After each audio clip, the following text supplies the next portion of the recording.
भद्रं पश्येमाक्षभिर्यजत्राः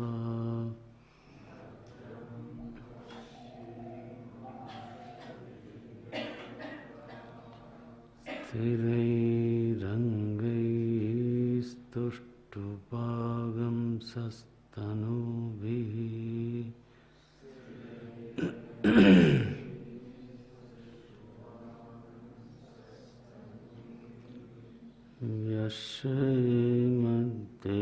यशेमद्देवहितं यदायुः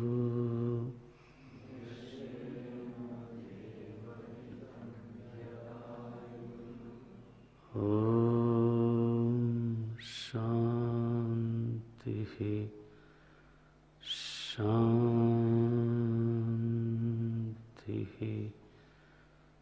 शान्तिः।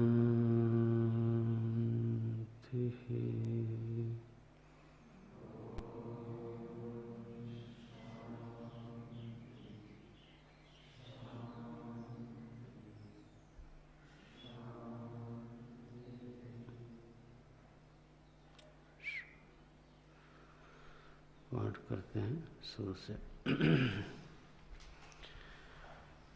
ओम सुकेशाच भारद्वाजः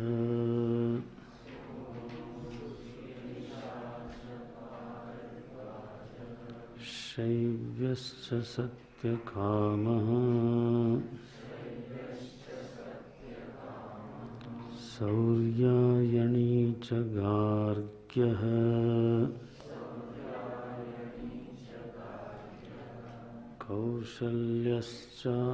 कौशल्यश्चाश्वलायनः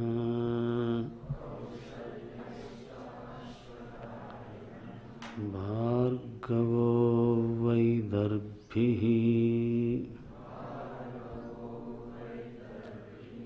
कबन्धी कात्यायनः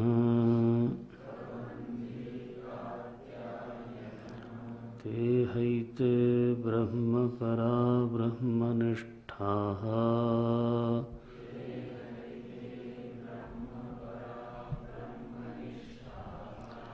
परं ब्रह्मान्वेषमाणाः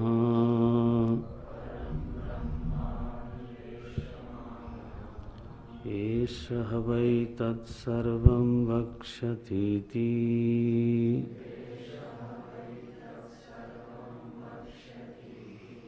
तेह समित्पाणयः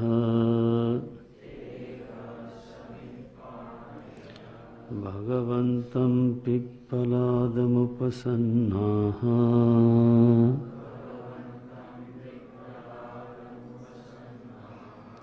तान् हसर्षिरुवाच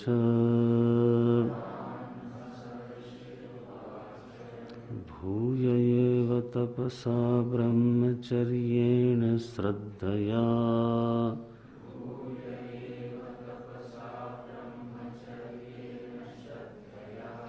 संवत्सरं संवत्स्यथ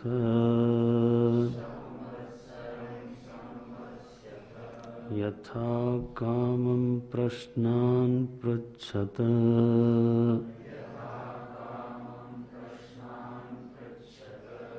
यदि विज्ञास्यामः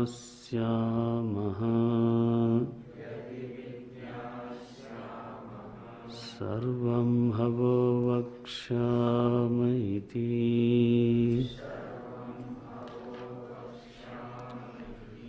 अथ कबन्धी कात्यायनः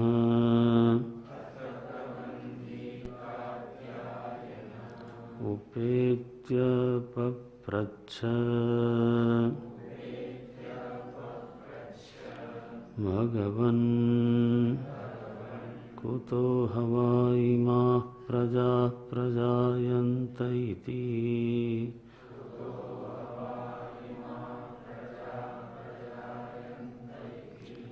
तस्मै सहोवाच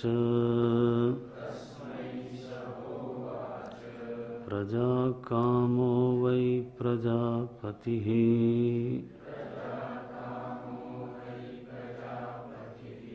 स तपोतप्यत सतपस्तप्त्वा समिथुनमुत्पादयते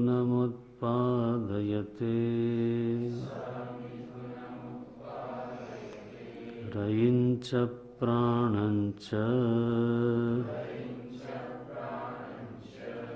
इत्येतौ मे बहुधा प्रजाः करिष्यत इति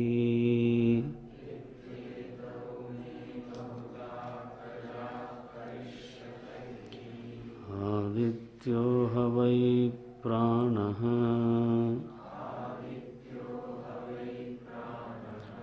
रयिरेव चन्द्रमाः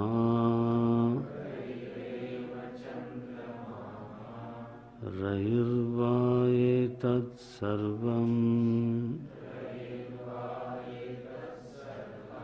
यन्मूर्तं च मूर्तं च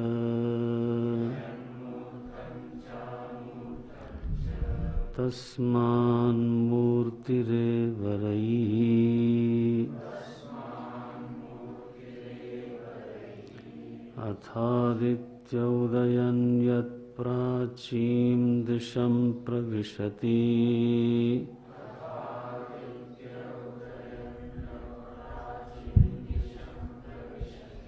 तेन प्राच्यान् प्राणान् रश्मिषु सन्निधत्ते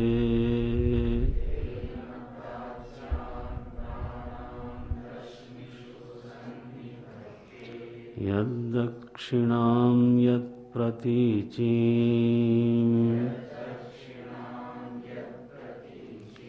यदुदीचीं यदधो यद्ऊर्ध्वं यदन्तराद्दिशः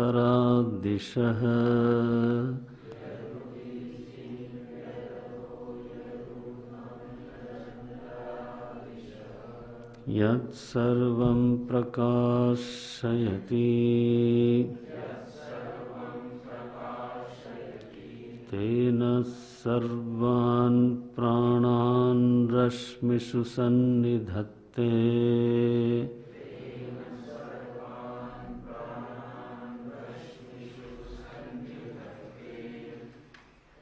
स एष वैश्वानरो विश्वरूपः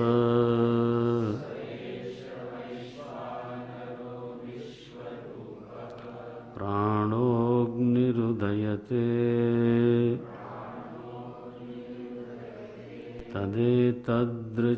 तदेतदृचाभ्युक्तम् विश्वरूपं हरिणं जातवेदसम्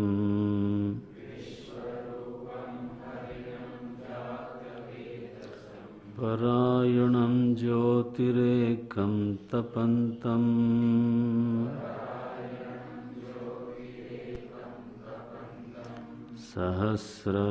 सहस्ररश्मिशतधा वर्तमानः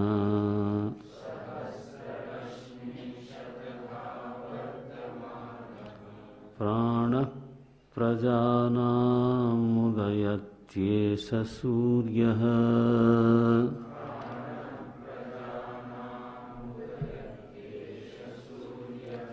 संवत्सरो वै प्रजापतिः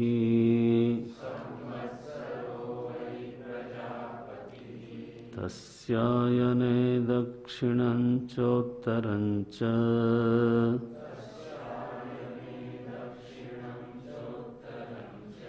तद्येह वै तदिष्टापूर्ते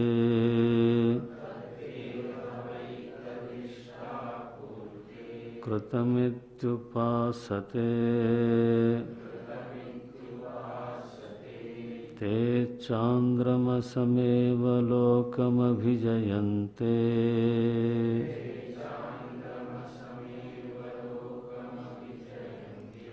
त एव पुनरावर्तन्ते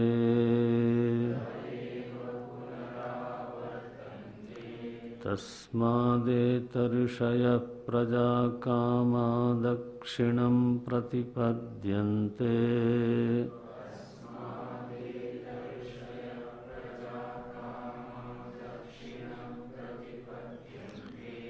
एष एषः वैरैः यः पितृयाणः अथोत्तरेण तपसा ब्रह्मचर्येण श्रद्धया विद्यया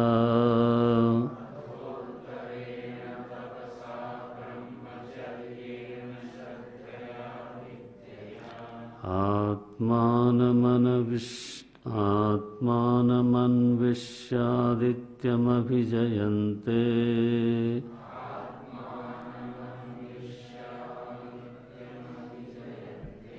एतद्वै प्राणानामयमायतनम्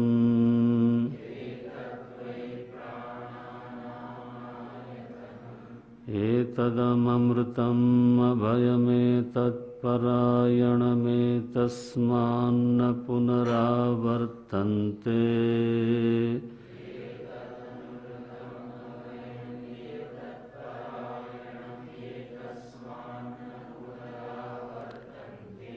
इत्येष निरोधस्तदेष श्लोकः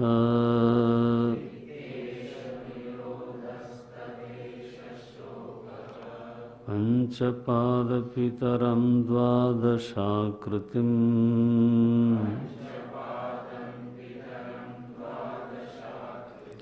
दिवाहुः परे अर्धे पुरीषिणम्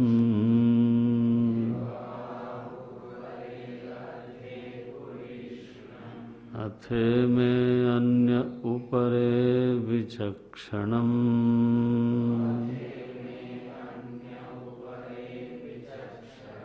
सप्तचक्रे षडराहुरर्पितमिति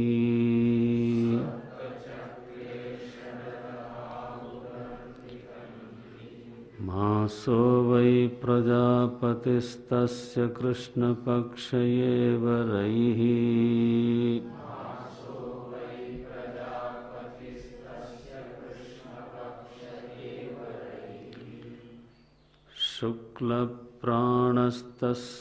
शुक्लप्राणस्तस्मादेतर्षयः शुक्ल इष्टं कुर्वन्तीतरैतरस्मिन्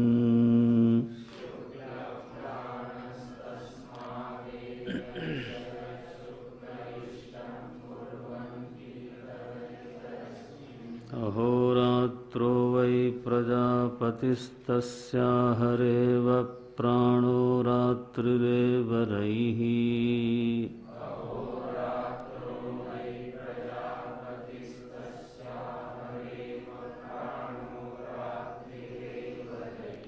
प्राणं वा एते प्रस्कन्दन्ति ये दिवारत्या संयुज्यन्ते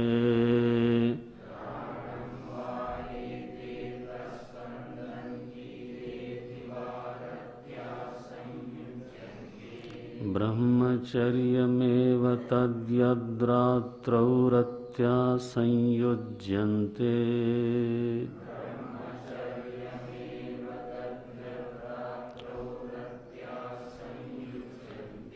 अन्नं वै प्रजापतिः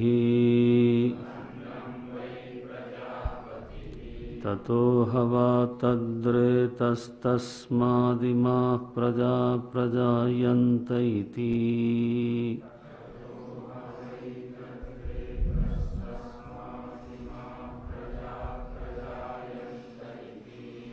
प्रजाः प्रजायन्त इति तद्येह वै तत्प्रजापतिव्रतं चरन्ति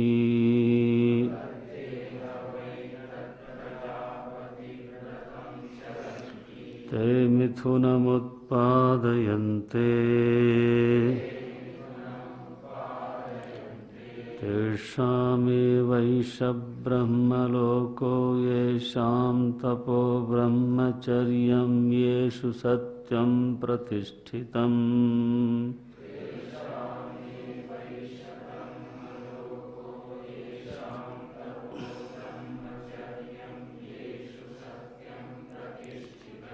तेषामसौ विरजो ब्रह्मलोकः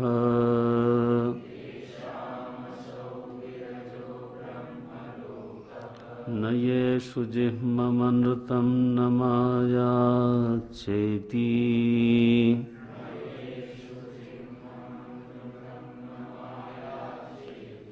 इत्यथर्ववेदीयप्रश्नोपनिषदि प्रथमः प्रश्नः।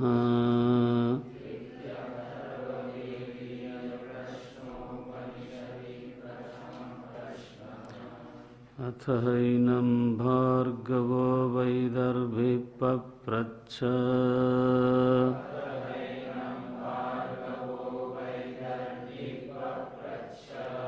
भगवन् कत्येव देवाः प्रजां विधारयन्ते कतर एतत्प्रकाशयन्ते कः पुनरेषां वरिष्ठ इति।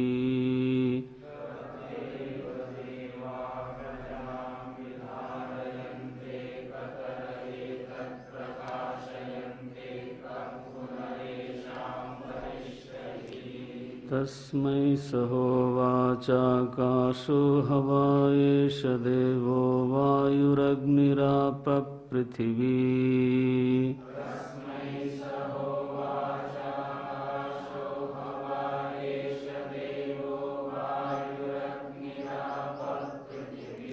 वाङ्मनश्चक्षुश्रोत्रं च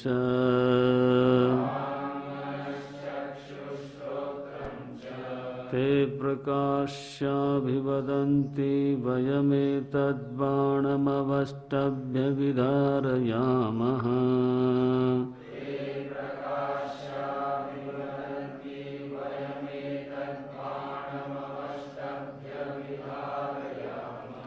तान् वरिष्ठप्राण उवाच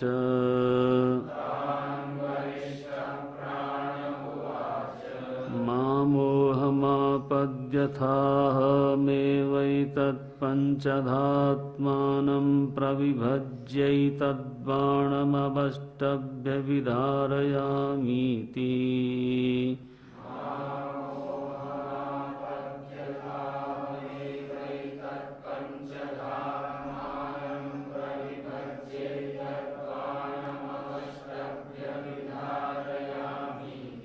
ते श्रद्दधाना बभूवुः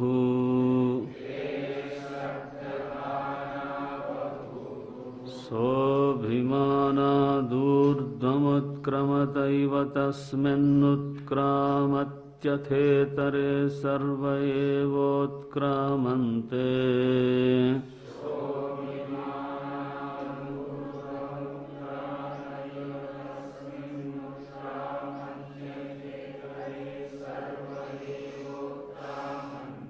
तस्मिंश्च प्रतिष्ठमाने सर्व एव प्रातिष्ठन्ते।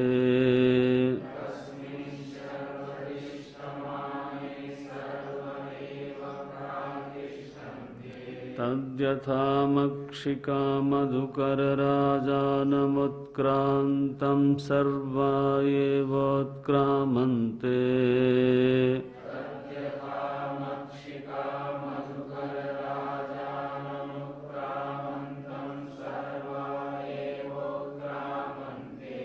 तस्मिंश्च प्रतिष्ठमाने सर्वा एव प्रातिष्ठन्त एवं वाङ्मनश्चक्षुश्रोत्रं च।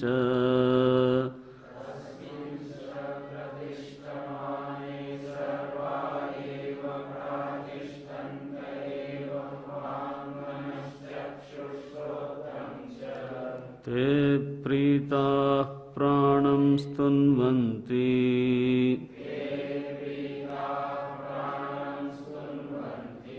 एषोऽग्निस्तपत्येष सूर्य एष पर्जन्यो मघवानेष वायुरेष पृथिवीरैर्देवः सदसच्चामृतं च यत्।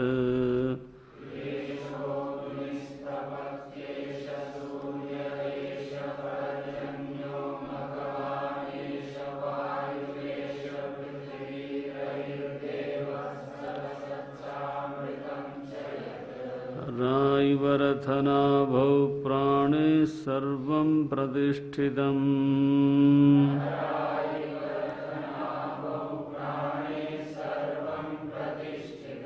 ऋचो यजुगंसि सामानि यज्ञक्षत्रं ब्रह्म च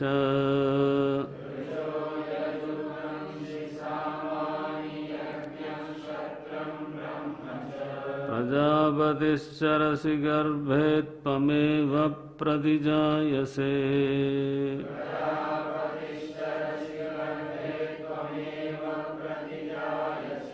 तुभ्यं प्राणप्रजास्त्विमा बलिं हरन्ति यः प्राणैः प्रतितिष्ठसि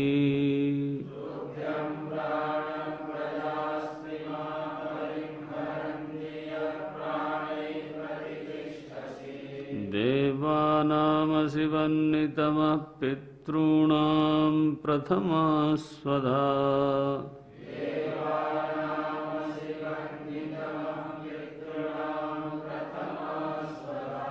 ऋषीणां चरितं सत्यमथर्वाङ्गिरसामसि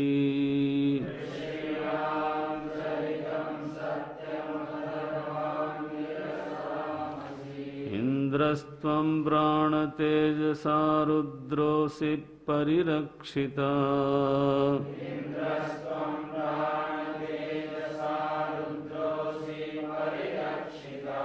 त्वमन्तरिक्षे चरसि सूर्यस्त्वं ज्योतिषां पतिः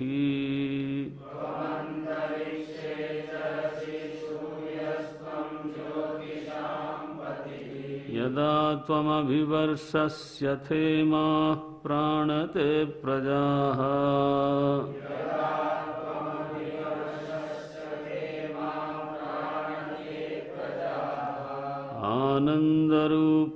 आनन्दरूपास्तिष्ठन्ति कामायान्नं भविष्यतीति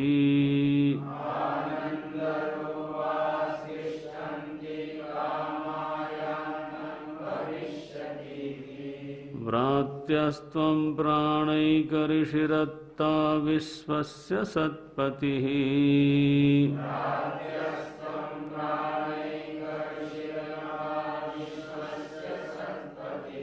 वयमाद्यस्य दातारः पिता त्वं मातरिश्वनः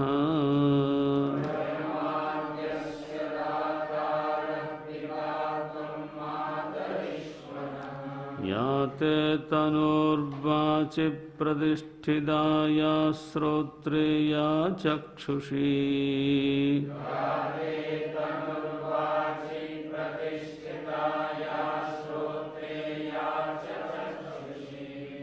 या च मनसि सन्तता शिवां तां कुरु मोत्क्रमीः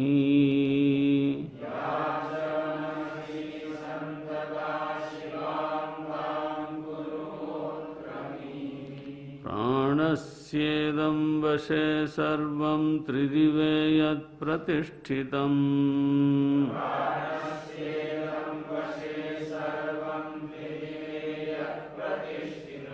मातेव पुत्रान् रक्षस्व स्त्रीश्च प्रज्ञां च विधेहि नैति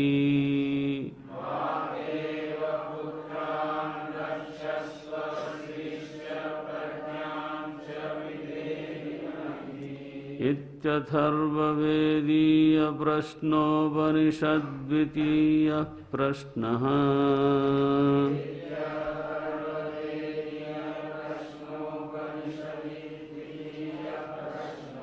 अथ तृतीयः प्रश्नः अथ हैनं कौशल्यश्चाश्वलायनः पप्रच्छ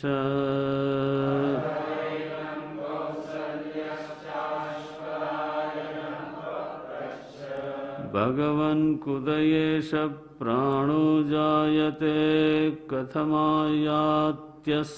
शरीरात्मानं वा प्रविभज्य कथं प्रातिष्ठते केनोत्क्रमते कथं बाह्यमभिधत्ते कथमध्यात्ममिति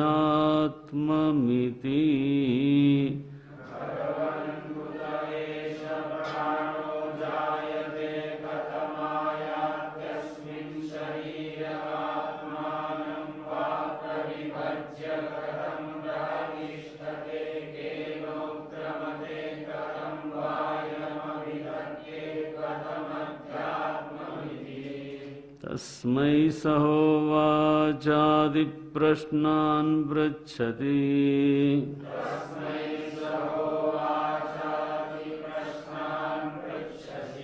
प्रश्नान् पृच्छसि ब्रह्मिष्ठोऽसीति तस्मात्तेऽहं ब्रवीमि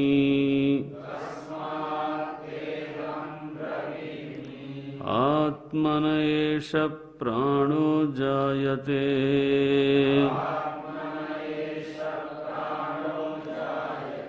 यथैषा पुरुषे छायैच्छाया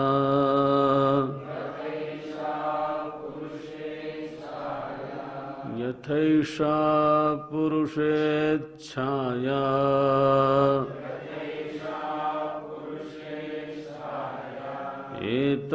एतस्मिन्नेतदा ततं मनोकृतेन यात्यस्मिन् शरीरे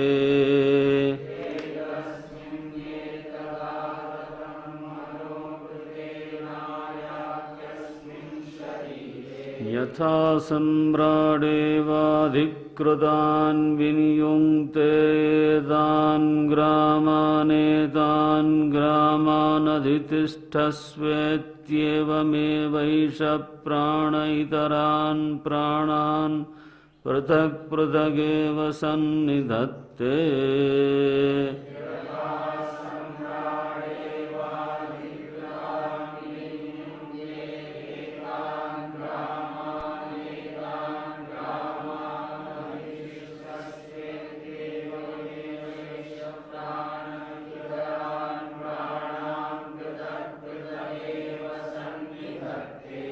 आयुवस्ते पानं चक्षुश्रोत्रे मुखनासिकाभ्यां प्राणस्वयं प्रातिष्ठते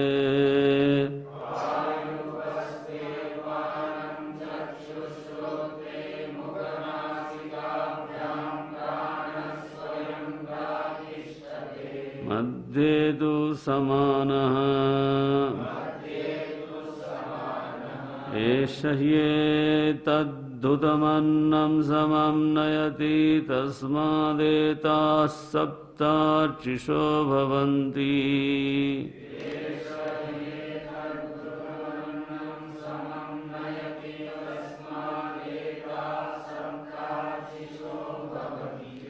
हृदि एष आत्मा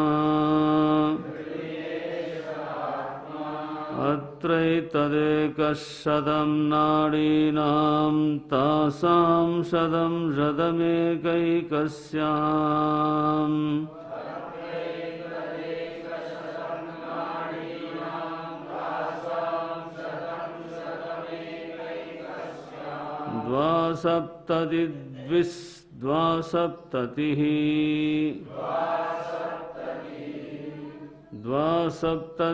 द्वासप्ततिः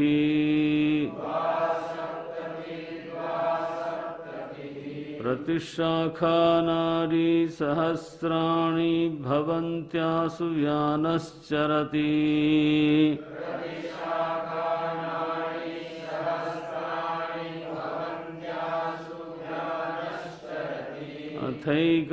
अथैकयोर्ध्वौदानः पुण्येन पुण्यं लोकं नयति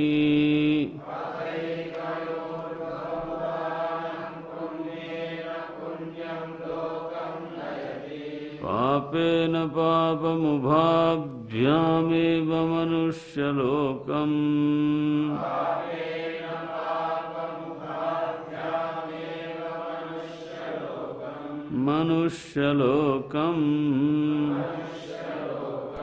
आदित्यो ह वै बाह्यप्राण उदयत्येष ह्येनं चाक्षुषं प्राणमनुगृह्णानः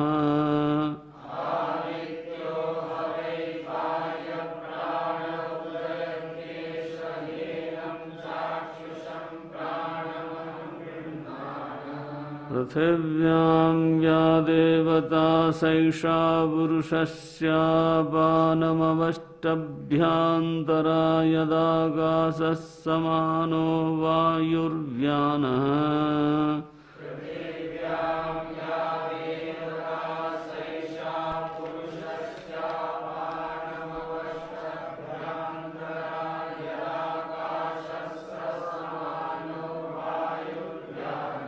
तेजो हवावदानः तेजो हवावदानस्तस्मादुपशान्ततेजः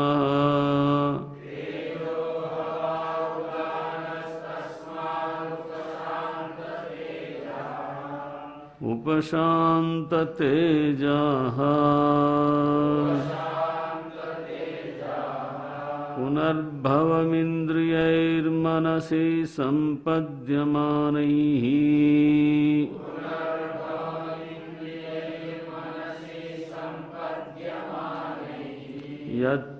यच्चित्तस्तेनैष प्राणमायाति प्राणस्तेजसा युक्तः सहात्मना यथा संकल्पितं लोकं नयति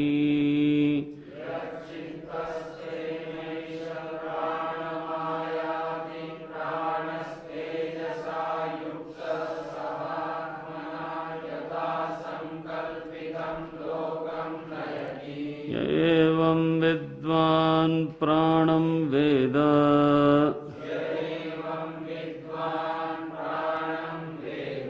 न हास्य प्रजाहीयते मृतो भवति तदेष श्लोकः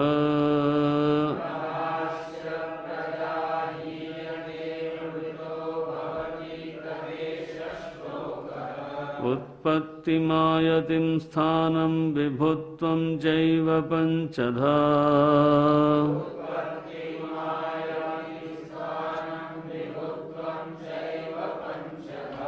अध्यात्मं चैव प्राणस्य विज्ञायामृतमश्नुते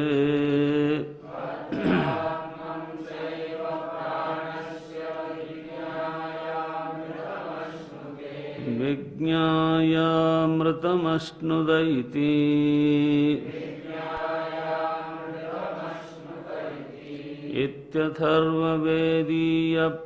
इत्यथर्ववेदीयप्रश्नोपनिषदि तृतीयप्रश्नः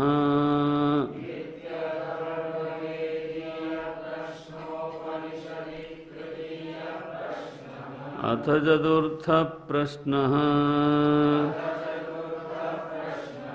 अथैनं सौर्यायणीगार्ग्यः पप्रच्छ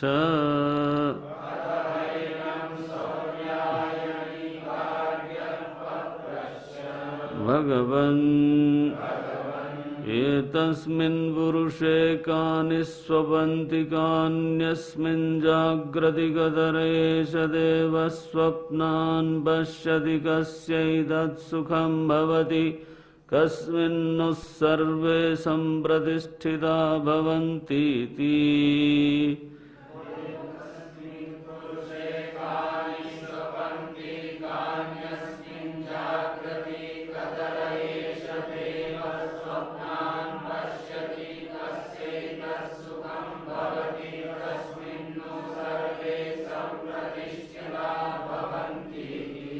कस्मिन्नो सर्वे सम्प्रतिष्ठिता भवन्तीति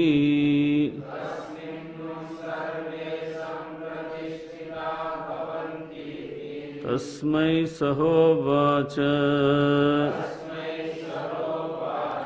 यथा गार्ग्यमरीचयोर्कस्यास्तं गच्छतः सर्वा एतस्मिंस्तेजो मण्डल एकीभवन्ति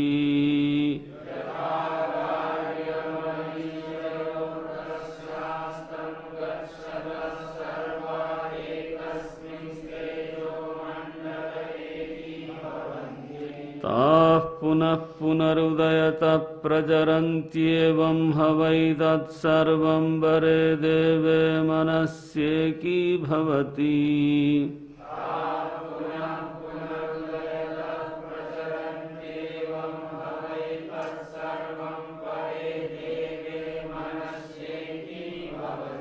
तेन तर्ह्येष पुरुषो न शृणोति न पश्यति न जिघ्रति न रसयते न स्पृशते नाभिवदते नादत्ते नानन्दयते न विसृजते नेयायते स्वपीतीत्याचक्षते।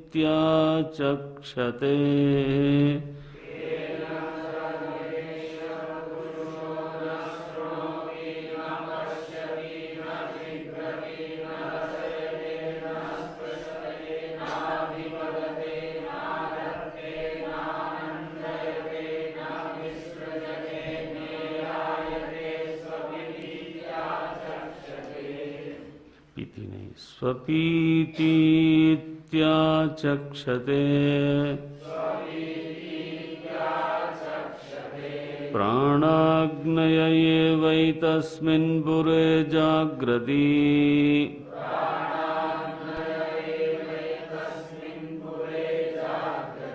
गार्हपत्यो हवायेषोपानो व्यानोन्वाहार्यभजनो यद्गार्हपत्यात् प्रणीयते प्रणयनादावनीयप्राणः।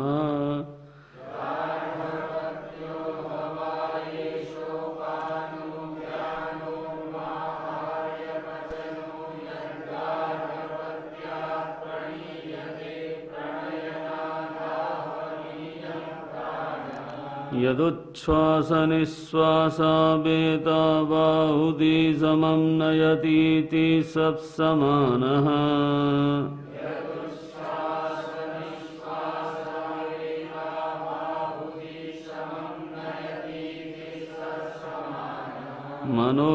मनोहवावयजमान इष्टफलमेवोदानः।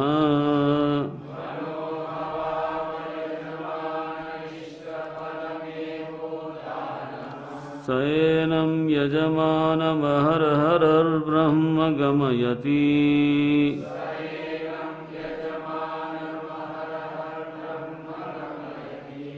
अहर्हर्ब्रह्म गमयति।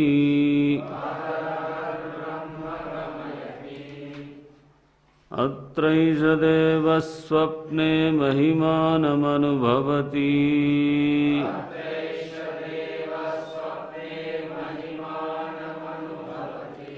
यद्दृष्टं दृष्टमनुपश्यति श्रुतं श्रुतमेवार्थमनुशृणोति देशदिगन्तरैश्च प्रत्यनुभूतं पुनः पुनः प्रत्यनुभवति।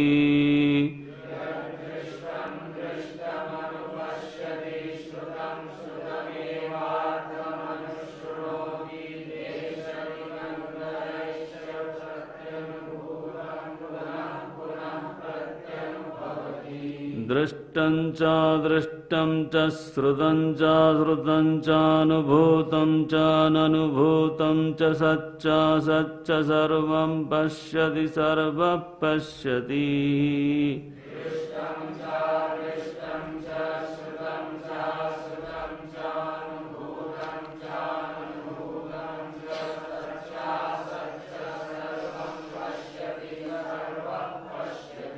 स यदा तेजसा विभूतो भवति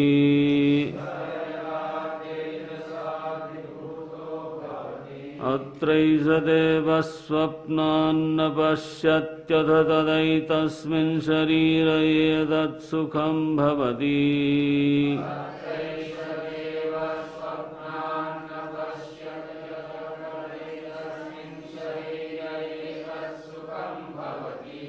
स यथा सौम्यवयांसि वासो वृक्षं सम्प्रतिष्ठन्ते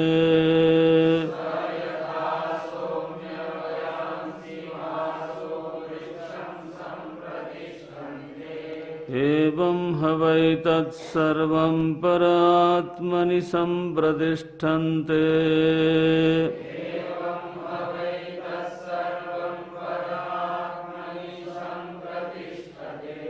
सम्प्रतिष्ठते पृथिवी च पृथिवीमात्रा चापश्चापो मात्रा च तेजस्तेजो मात्रा च।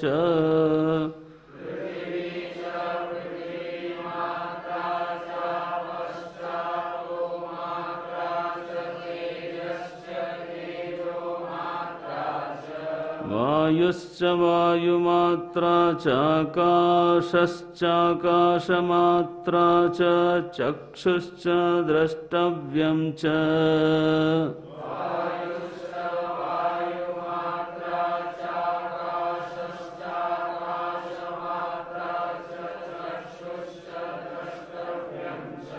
श्रोतं च श्रोतव्यं च घ्राणं च घ्रातव्यं च रसश्च रसयितव्यं च त्वक् च स्पर्शयितव्यं च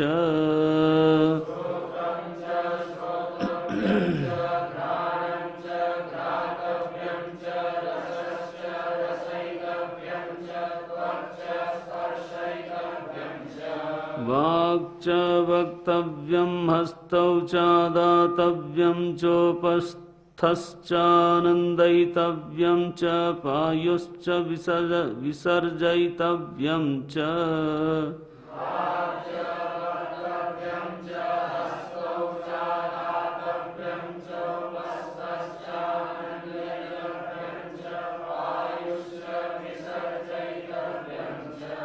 पादौ च गन्तव्यं च मनश्च मन्तव्यं च बुद्धिश्च बोधव्यं च अहङ्कारश्च अहङ्कर्तव्यं च चित्तं च चेतयितव्यं च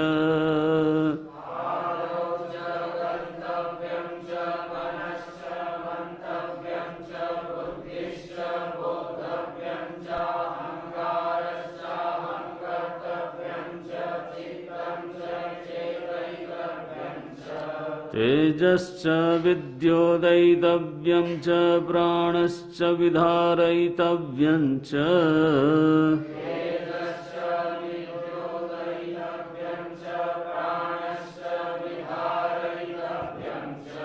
एष हि द्रष्टा स्प्रष्टा श्रोता घ्राता रसयिता मन्ता बोद्धा कर्ता विज्ञानात्मा पुरुषः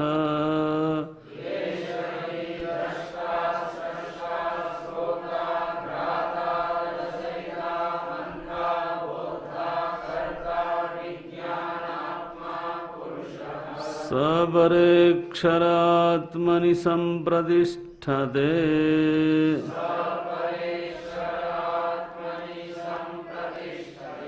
परमेवाक्षरं प्रतिपद्यते स यो ह वै तच्छायमशरीरमलोहितं शुभ्रमक्षरं वेदयते यस्तु सौम्य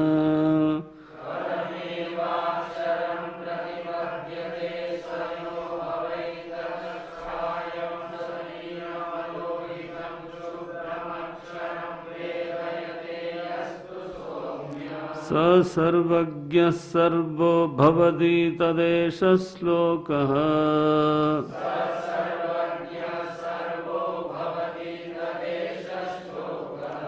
विज्ञानात्मा सह देवैश्च सर्वैः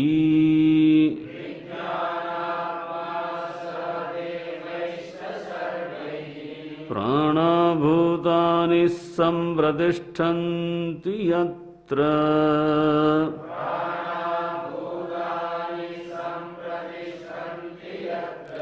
तदक्षरं वेदयते यस्तु सौम्य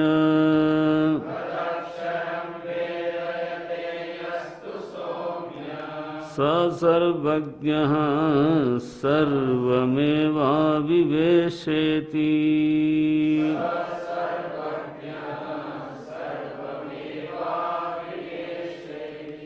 इत्यथर्ववेदीयप्रश्नोपनिषदि चतुर्थप्रश्नः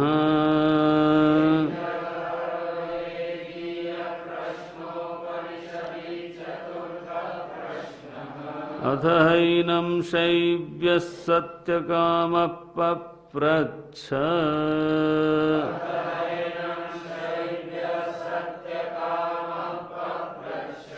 स यो ह वै तद्भगवन्मनुष्येषु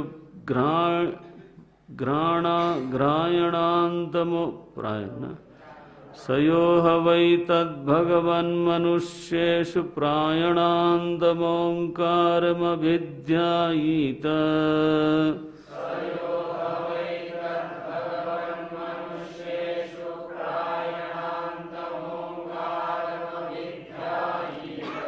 कथमं वावसतेन लोकं जयतीति तस्मै सहोवाच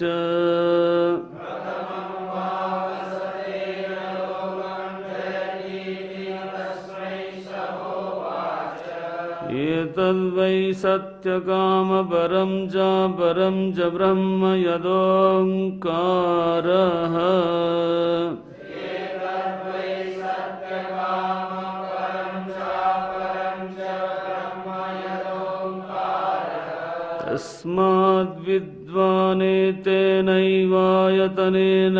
तस्माद्विद्वानेतेनैवायतनेनैकतरमन्वेति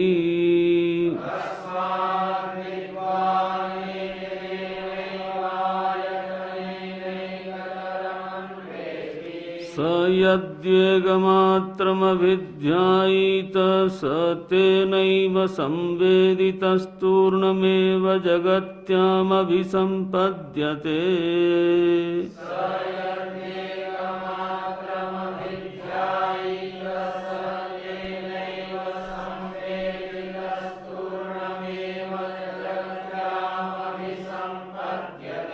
तम्रजो मनुष्यलोकमुपनयन्ते सतत्र तपसा ब्रह्मचर्येण श्रद्धया सम्पन्नो महिमानमनुभवति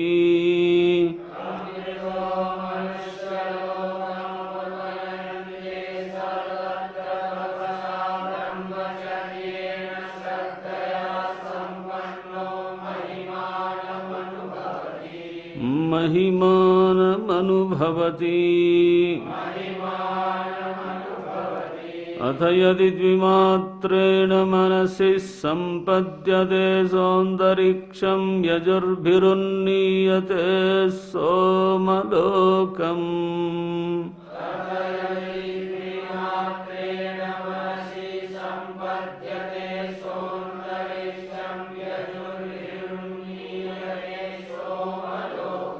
ससोमलोके विभूतिमनुभूय पुनरावर्तते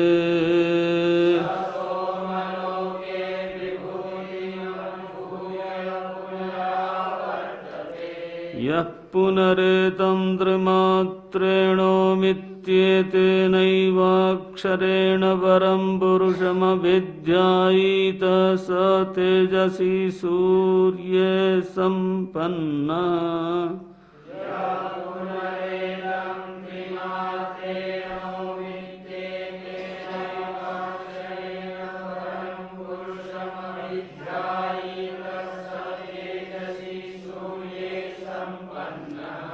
यथा पादोदरस्त्वचा विनिर्मुच्यत एवं ह वै स पाप्मना विनिर्मुक्तः ससामभिरुन्नीयते ब्रह्मलोकम्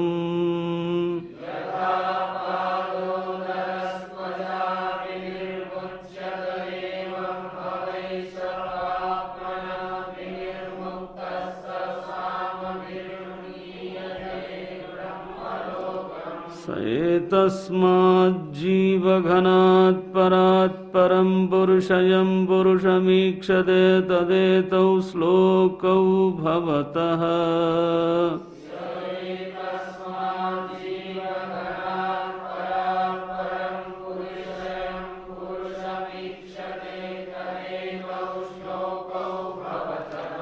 तिस्रो मात्रा मृत्युमत्यः प्रयुक्ताः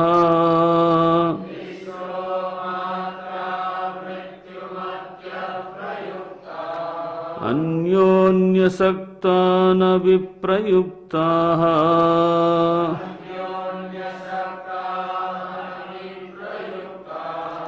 क्रियासु बाह्याभ्यन्तरमध्यमासु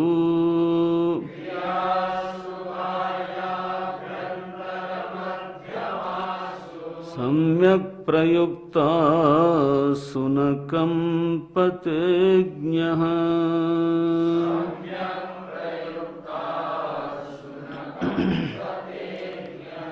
ऋग्भिरेतं यजुर्भिरन्तरिक्षम्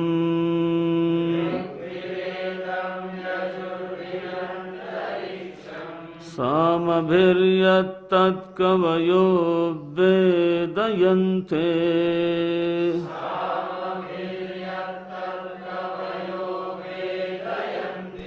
तमोङ्कारेणायतनेनान्वेति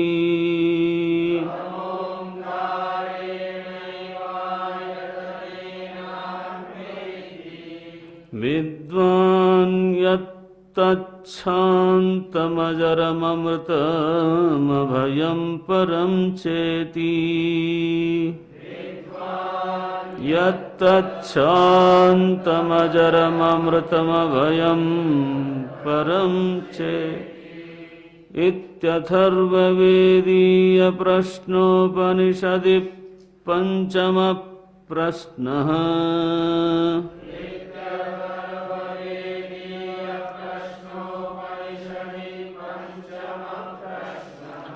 अथ षष्ठः प्रश्नः। अथ हैनं सुकेशा भारद्वाजः पप्रच्छ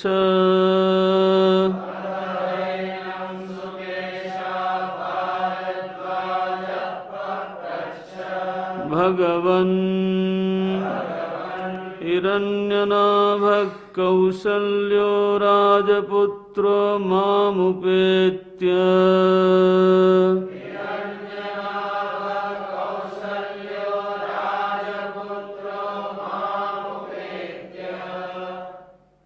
एतं प्रश्नमपृच्छत।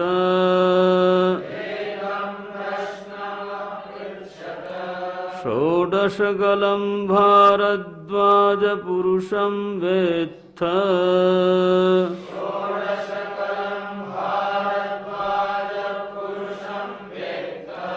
तमहं कुमारमब्रुवम्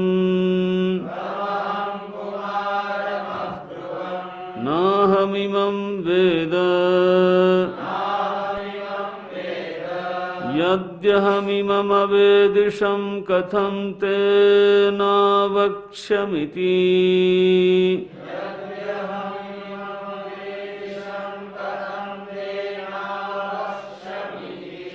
समूलो वा ये स परिशुष्यति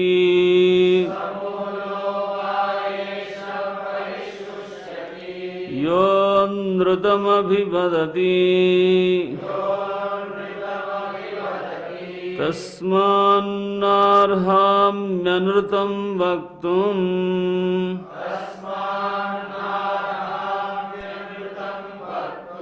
स तूष्णीं रथमारुह्य प्रव्रव्राज।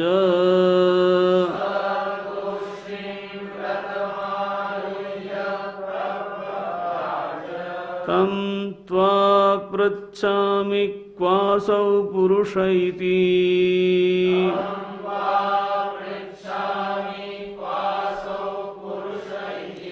तस्मै सहोवाच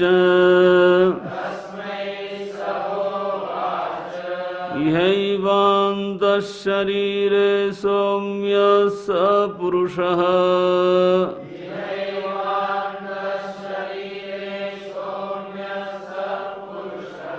यस्मिन्नेताः कला षोडशकलाः प्रभवन्तीति।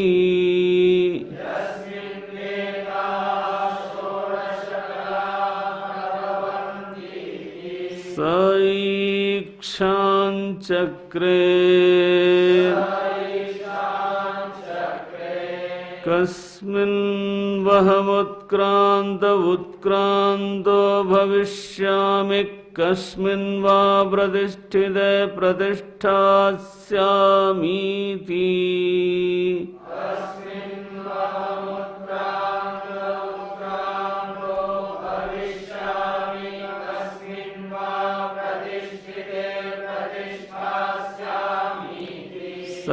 सप्राणमसृजत प्राणात् श्रद्धाम्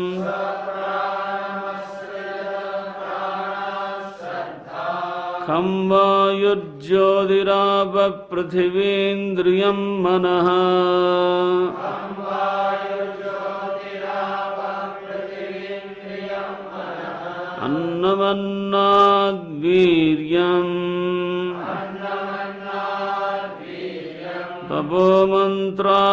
कर्मलोकालोकेषु जनाम च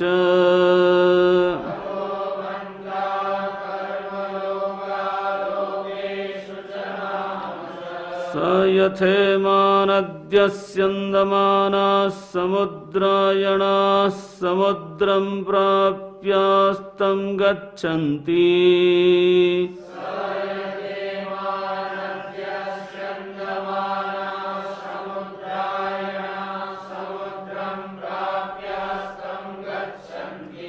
विद्यते तासां नामरूपे समुद्र इत्येवं प्रोच्यते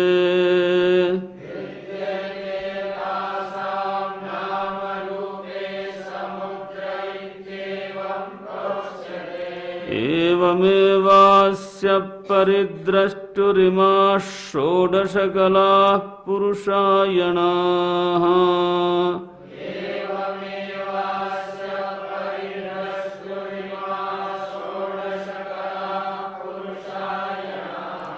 पुरुषं प्राप्यास्तं गच्छन्ति विद्येते चासां नामरूपे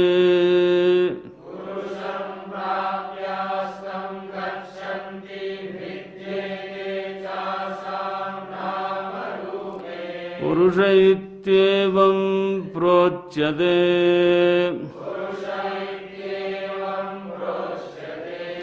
स एषो कलो मृतो भवति तदेष श्लोकः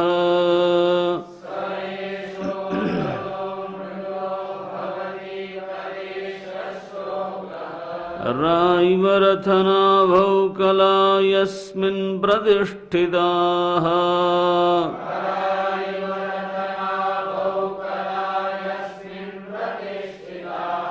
तं वेद्यं पुरुषं वेद यथा वो मृत्युः परिव्यथा इति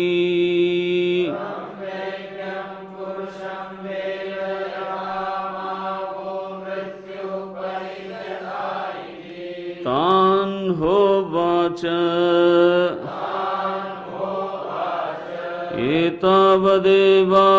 एतावदेवाहमेतत्परं ब्रह्म वेद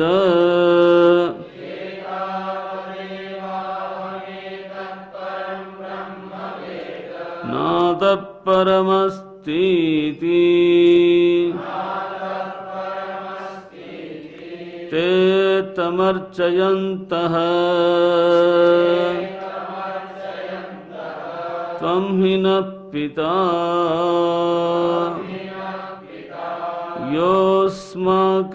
योऽस्माकमविद्यायाः परं पारं तारयसीति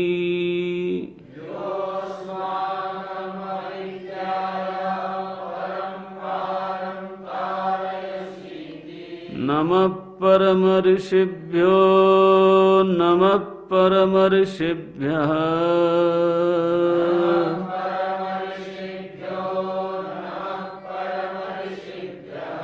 इति षष्ठः प्रश्नः इति प्रश्नोपनिषत् समाप्ता।